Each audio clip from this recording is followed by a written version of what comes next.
Так, ну что, друзья, у нас великое переселение. Игорь сказал, что пить он хочет только так.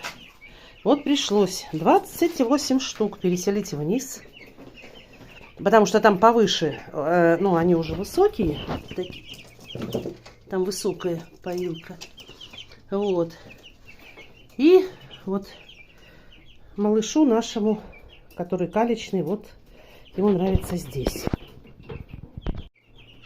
Зашибись, короче, теперь мафия 28 штук внизу.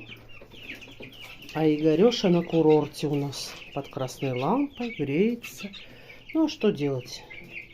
К больным всегда больше внимания, да? Ну, он попил, из поилочек такой молодечек. Сейчас, наверное, насрет в кормушку. Ну, это его выбор, это его отель. Вот так вот. Следим за Игорьком.